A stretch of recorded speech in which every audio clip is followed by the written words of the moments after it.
Vasudevaya. Narayanam namaskritya naram cha narottam. Devim saraswatim vyasam tato jayanti. Nashtuprayeshu bhadreshu nityam bhagavata sevaya. Bhagavati uttam shloke bhakti naistiki. So continuing with the discussion on Srimad Bhagavatam, Canto 5, Chapter 6, the activities of Lord Rishabdev, text number 14 onwards.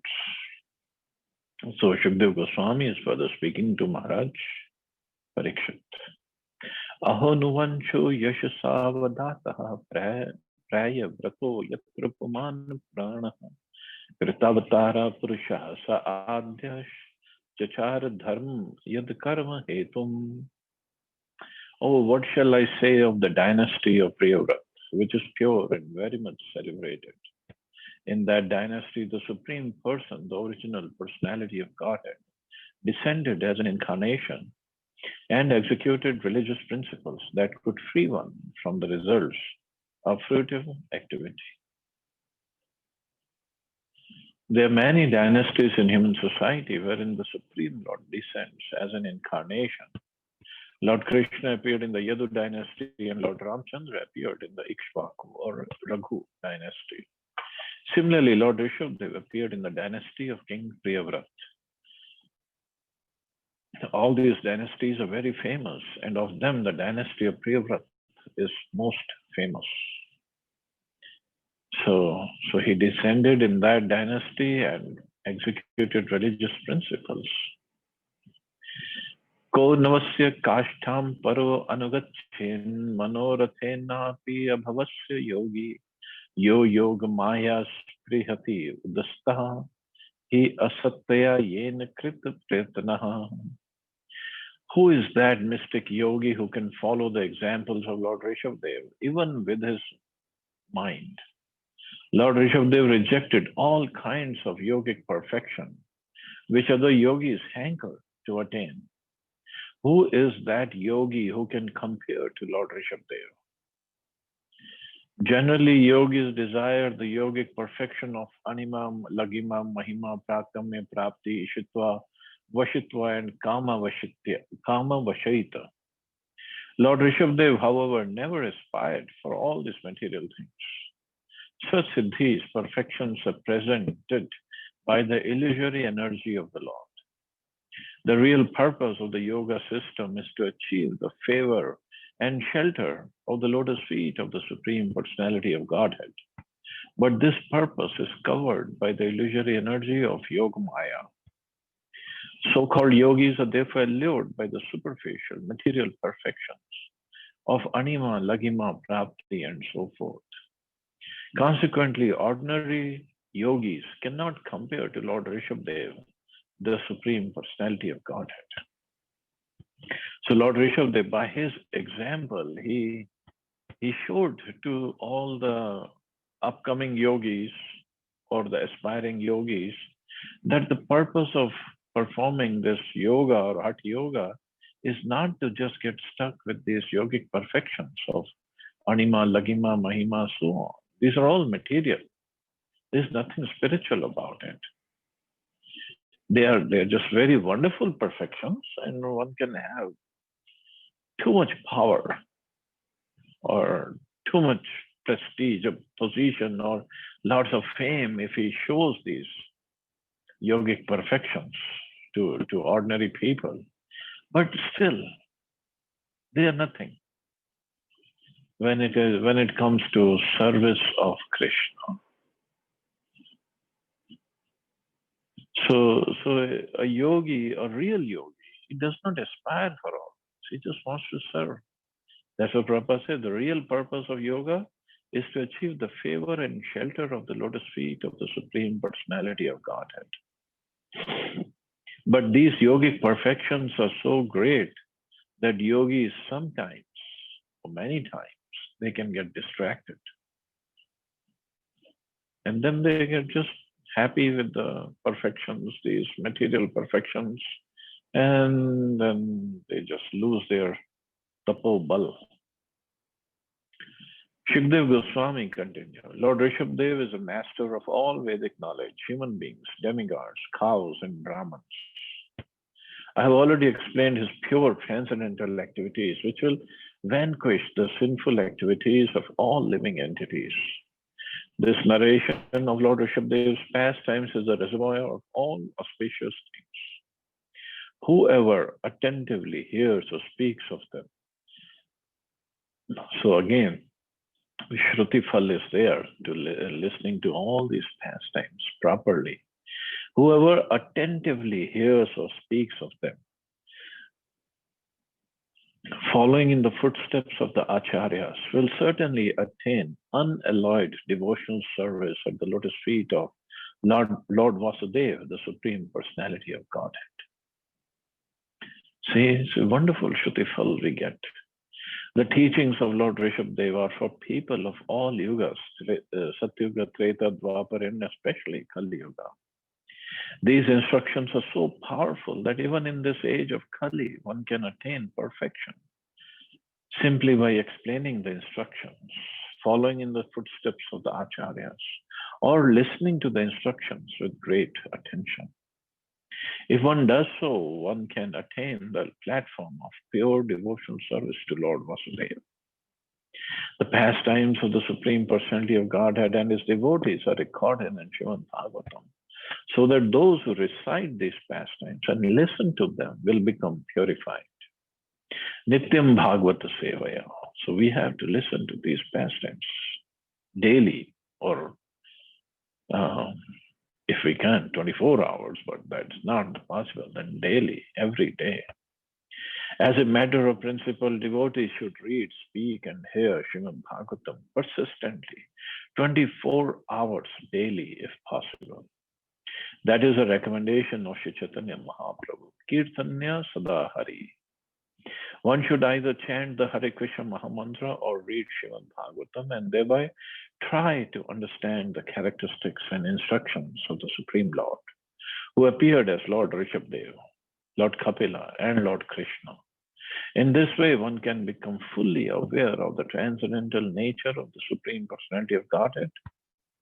As stated in Bhagavad Gita, one who knows the transcendental nature of the Lord's birth and activities attains liberation from material bondage and returns to Godhead. So activities of Lord Rishabh, they are so wonderful and so, sets an example for all the yogis, and we can't even conceive of these activities. Him passing stool and urine and him living, smearing the stool and urine on his body, rolling in that stool and urine, and that stool and urine making the whole place up to 80 miles aromatic. It's inconceivable. But all we have to do is hear it, speak it, read about it, just with faith. That's all. Attentively with faith. And we get, what do we get? And Shukdev Goswami is saying, we'll certainly attain unalloyed devotional service at the lotus feet of Lord Vasudeva. It's amazing what we can attain. Text 17. Devotees always bathe themselves in devotional service in order to be relieved from the various tribulations of material existence. By doing this, the devotees enjoy supreme bliss and liberation personified comes to serve them. Nonetheless, they do not accept that service, even if it is offered by the Supreme Personality of Godhead himself. For the devotees, liberation, mukti, is very unimportant because having attained the Lord's transcendental loving service, they have attained everything desirable and have transcended all material desires. So those who are engaged always in devotional service, Shukdev Goswami says, bathe themselves in devotional service. So for them, there are no tribulations of material existence, so they don't care for liberation. They don't want any liberation. Because they have attained the Lord's transcendental loving service, which they don't want to give up at any cost. Devotional service unto the Lord is the highest attainment for anyone desiring liberation from the tribulations of material existence. As stated in Bhagavad Gita, yam labdhva chaparam labdham manyate nadikam tata. Gaining this, one thinks there is no greater gain. When one attains the service of the Lord, which is non-different from the Lord, one does not desire anything material. Mukti means relief from material existence. Bilmanga Thakur says, Mukti mukulante jali sevate asman. For a devotee, mukti is not a very great achievement. Mukti means being situated in one's constitutional position. The constitutional position of every living being is that of the Lord's servant. Therefore, when a living entity is engaged in the Lord's service, he has already attained mukti. Consequently, a devotee does not aspire for mukti, even if it is offered by the Supreme Lord himself. So devotee doesn't care for mukti because he's already mukta, he's already liberated if he's engaged in the service of the Lord. That's his constitutional position. So when one is engaged in the loving service of the Lord, now we have to be careful. Now, loving service of the Lord, or it's a pious activity. Where are we at? It all depends upon our consciousness. If we are doing the service of the Lord, thinking that I'll get some material benefit out of it, or some of my sinful activities, sinful reactions will be washed away. With those kind of material motives, if one serves the Supreme Lord, then it's only a pious activity. It could count towards Agyat Sukriti, but it's not loving, devotional service. And if one serves the Lord with the consciousness of, oh, I want to serve the Lord, I don't care for anything for myself. And then, although his consciousness might not be completely pure, but that still counts to devotional service, and slowly, he can make progress towards unalloyed, pure devotional service. But regardless, whatever we do, it's always beneficial as long as we are serving the Lord and not committing any offenses. Text 18. Rajan patera gururalam bhavatam yaduna devam priya kulpati kvacha kinkaro vaha astveva anga bhagwan bhajatam mukundo muktim dadati karhechit smana bhakti yogam. Shukdev Goswami continued, my dear king, the supreme person Mukunda is actually the maintainer of all the members of the Pandava and Yadu dynasties. He is your spiritual master, worshipable deity, friend, and the director of your activities. To say nothing of this, he sometimes serves your family as a messenger or servant. This means he worked just as ordinary servants do.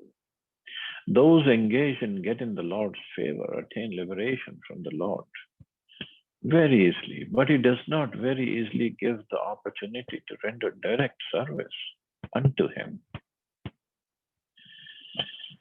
So Shukdev Goswami, he was speaking to Maharaj Parikshit, and maybe he thought Parikshit Maharaj must be thinking, oh, I was not born in the Priyavrat dynasty and I'm so fallen and we didn't get the proper mercy. So Shukdev Goswami is kind of comforting him. No, you got plenty of mercy. Don't worry. Let's read the purport. While instructing Maharaj Parikshit, Shukdev Goswami thought it wise to encourage the king because the king might be thinking of the glorious position of various royal dynasties.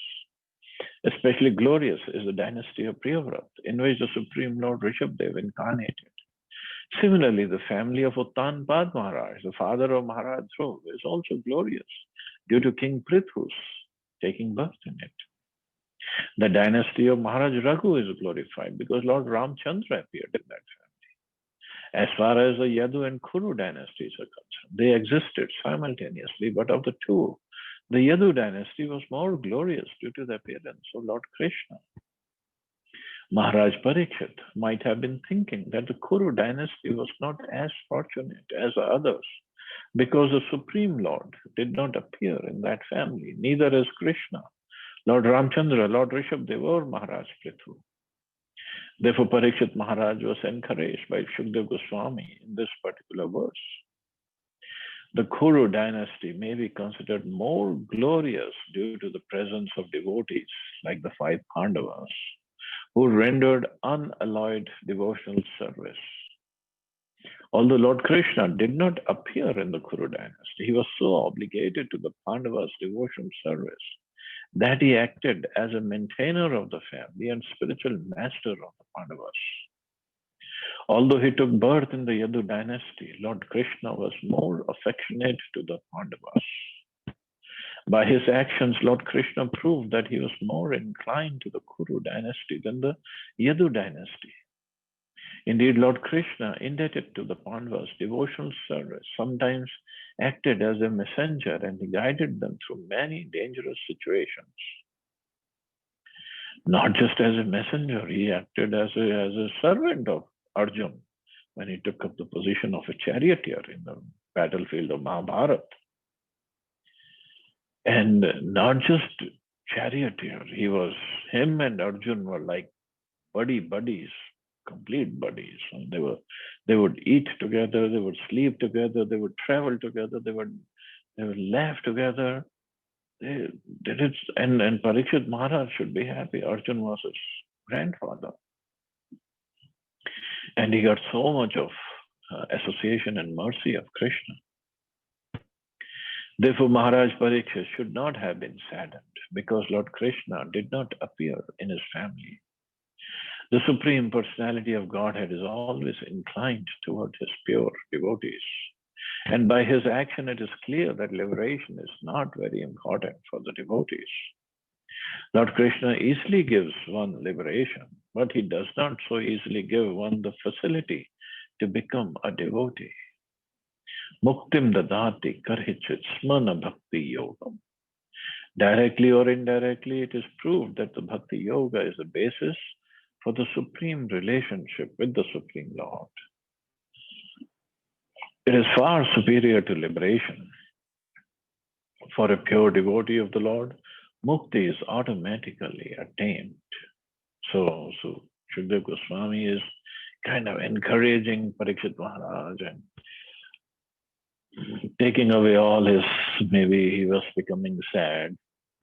And so he's encouraging him to continue, carry on with the devotional service. And the devotional service Parikshit Maharaj is rendering is sitting down and hearing Srimad Bhagavatam with full faith and attention, dedication, determination, and in a desperate situation, he is listening.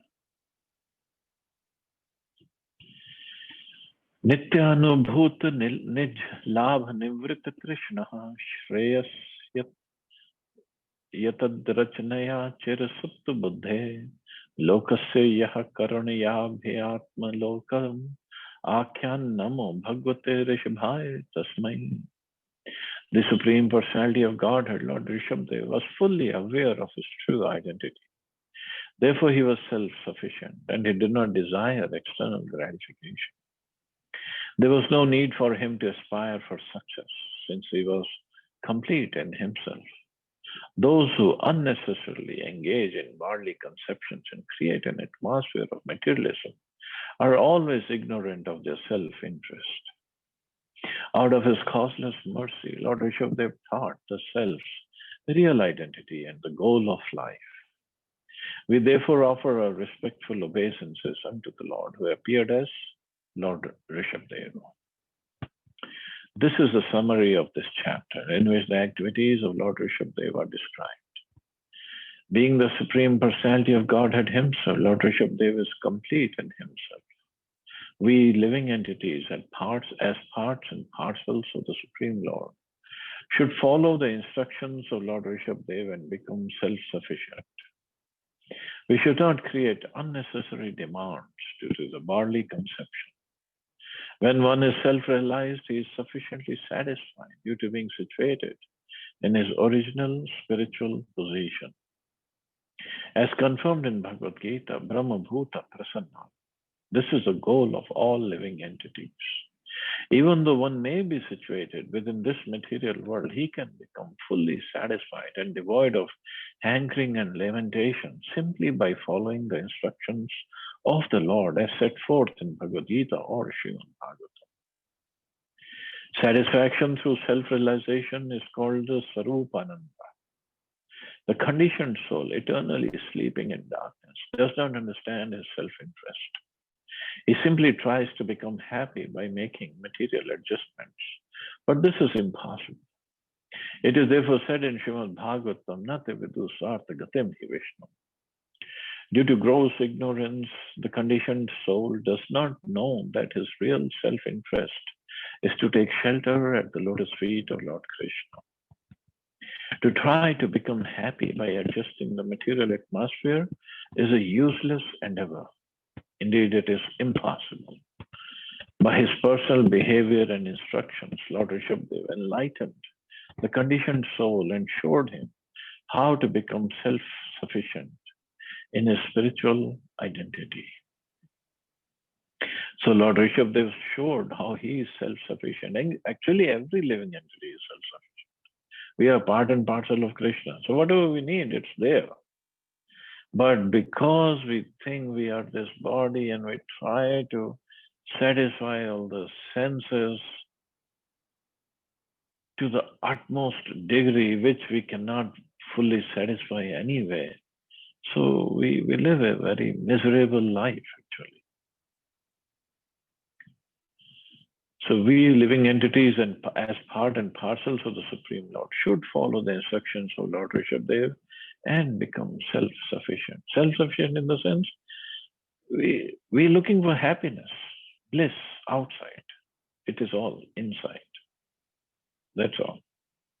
So that inside doesn't mean we have to do the meditation and go inside and think I'm blissful.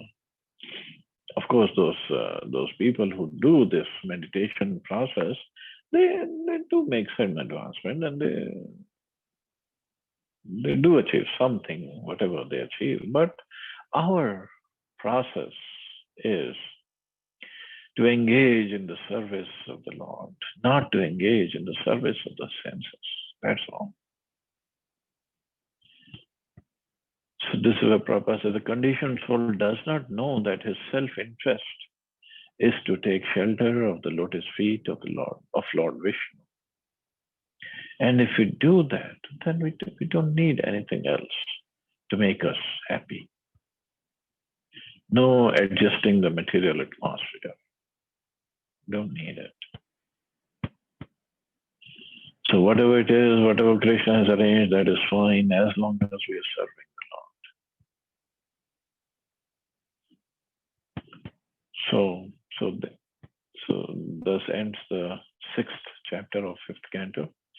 Tomorrow we will start 7th chapter, the activities of King Bharat. So we'll stop here. See anybody has any questions or comments?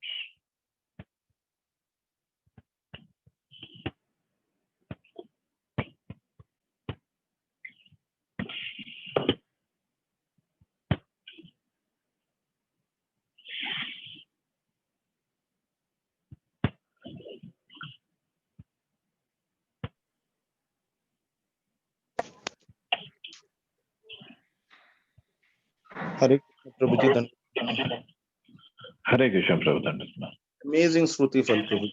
I heard it, then khush ho gaya. I wish every day we can kind of rewind and hear this. I know. For 2 minutes after the class, is that possible, Prabhuji? Sure.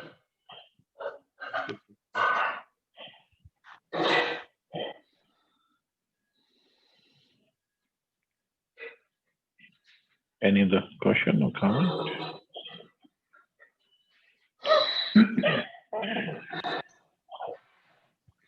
Hare Krishna. Hare Krishna. No questions, but I just wanted to say कि अभी तो सारी juicy details आ रही हैं, and you will take us to the hell at the end of the chapter.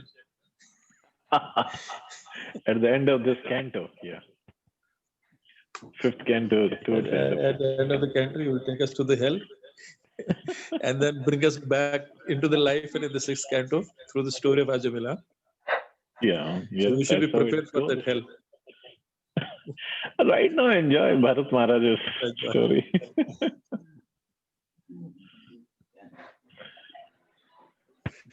Thank you, Prabhu. Thank you so much. Okay, thank you all very much. You all have a safe and wonderful. Hare Krishna. Jai Shri Ram. Hare Krishna. Hare Krishna. Hare Krishna. Jai Shri Ram.